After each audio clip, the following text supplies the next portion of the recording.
وآخر دعواهم أن الحمد لله رب العالمين۔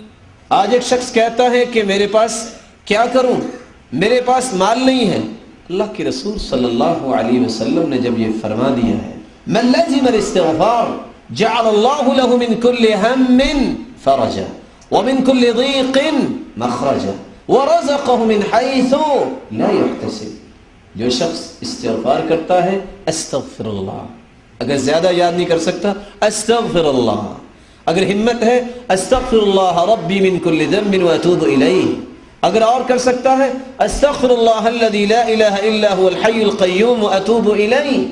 جو اس کو کثرت سے پڑھتا ہے اللہ ہر مصیبت کو خوشیوں میں بدل دیتے ہیں، ہر تنگی کو آسانیوں میں بدل دیتے ہیں، اور جہاں سے گمان نہیں ہوتا وہاں سے اللہ رزق دیتے ہیں۔ گمان تو یہ ہے دکان سے ملے گا، گمان تو یہ ہے آفس سے ملے گا، گمان تو یہ ہے جو انسان کے گمان میں ہوتا ہے کہ یہاں کام کروں گا یہاں کام کروں گا، اللہ سبحانہ و تعالی وہاں سے دے گے جہاں تمہارا گمان نہیں ہے۔ یقین کر لو۔ اور قرآن مجید نے اس بات کو بیان کیا ہے۔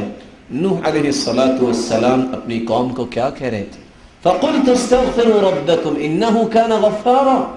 استغفار کر لو، سب سے پہلی بات اللہ تمہارے گناہوں کو معاف کر دے گا، اس سے بڑا انعام ہے ہی کوئی نہیں۔ يُرْسِلِ السَّمَاءَ عَلَيْكُمْ مِدْرَارًا، آسمان سے بارش نازل ہوگی۔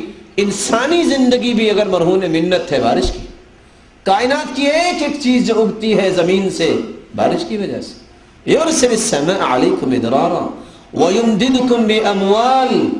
تم کہتے ہو میرے پاس مال نہیں، یقین اگر آ جائے